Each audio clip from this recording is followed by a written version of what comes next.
Assalamualaikum warahmatullahi wabarakatuh. Halo adik-adik Cahki yang semua, masih dengan saya Mr. Rizal dalam materi getaran, gelombang, dan bunyi. Kali ini Mr. Rizal akan menjelaskan materi bunyi. Nah, bisa perhatikan pada skema pada gambar, yaitu ada sebuah penggaris yang ujungnya digetarkan. Nah, hal ini membuktikan bahwa bunyi dihasilkan oleh getaran, karena ketika penggaris ini digetarkan maka akan timbul bunyi dari penggaris itu. Kemudian pada istilah bunyi ada yang namanya bunyi infrasonik, audiosonik, dan ultrasonik. Nah, ultrasonik yaitu bunyi yang mempunyai frekuensi lebih dari 20.000 Hz. Nah, tandanya yaitu bunyi ini tidak dapat didengar oleh telinga manusia. Kemudian yang kedua yaitu bunyi audiosonik. Bunyi ini yaitu frekuensinya di daerah 20 Hz sampai 20.000 Hz, dan bunyi ini dapat didengar oleh telinga manusia. Kemudian yang terakhir adalah dinamakan infrasonik, dengan rentang frekuensinya yaitu kurang dari 20 Hz dan tidak dapat didengar oleh telinga manusia. Kemudian beberapa hewan yang dapat menangkap bunyi infrasonik dan ultrasonik, yaitu yang dapat menangkap infrasonik ada jangkrik dan anjing.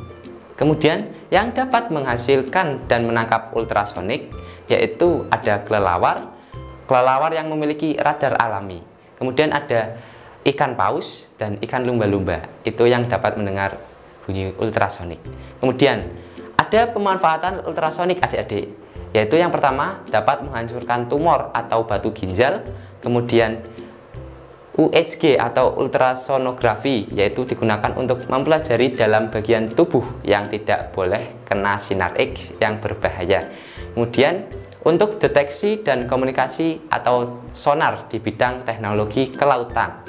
Kemudian ada manfaat untuk memeriksa bagian dalam tubuh. Kemudian ada dapat dibuat sebagai kacamata orang buta. Kemudian dapat memeriksa kerusakan logam, dan yang terakhir dapat membunuh nyamuk penyebab demam berdarah. Nah, kemudian medium rambatan bunyi yaitu pada zat padat, zat cair, dan zat gas. Pada skema di atas itu pada zat padat dibuktikan dengan bunyi dapat merambat melalui benang. Kemudian untuk zat cair itu pada pada gas itu pada penerapan pompa itu juga merambat bunyi.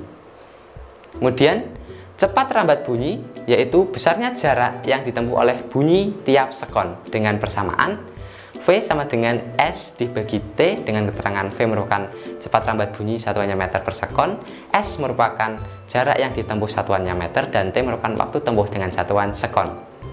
Kemudian cepat rambat bunyi di udara pada beberapa suhu bisa dilihat pada layar. Ketika cepat rambat bunyi pada suhu 0 derajat Celcius mempunyai kecepatan 331,3 meter per sekon.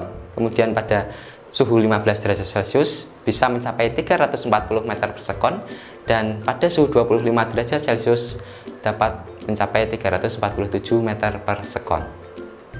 Kemudian kuat bunyi. Nah, kuat bunyi merupakan nyaringnya atau tidaknya suatu bunyi. Nah, kuat bunyi juga bergantung pada yang pertama, besarnya amplitudo atau simpangan terjauh. Makin besar amplitudo, maka makin kuat pula bunyi yang didengar. Kemudian juga tergantung pada jarak antara sumber bunyi dengan pendengar. Kemudian ada istilah yang lain juga, namanya tinggi bunyi dan warna bunyi. Apa itu tinggi bunyi? Tinggi bunyi adalah tinggi rendahnya bunyi yang keluar.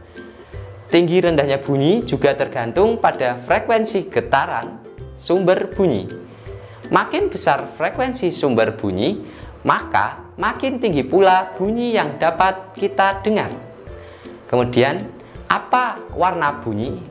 Warna bunyi merupakan bunyi yang sebenarnya memiliki frekuensi sama, namun terdengar berbeda, atau dapat terjadi pada manusia yang bersama menyanyi dan alat musik. Warna bunyi ini disebabkan karena alat atau organ pita suara yang bergetar berbeda. pada manusia terbukti saat pria dan wanita menyanyi bersama akan terjadi perbedaan. Kemudian pada alat musik, nada do pada piano berbeda dengan nada do pada organ.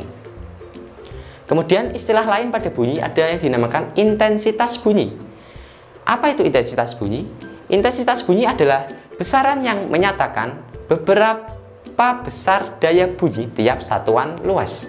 Satuan intensitas bunyi ini yaitu watt per meter persegi atau watt per meter persegi.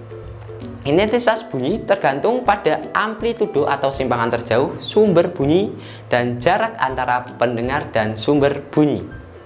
Kemudian ada istilah lain yang dinamakan layangan. Apa itu layangan?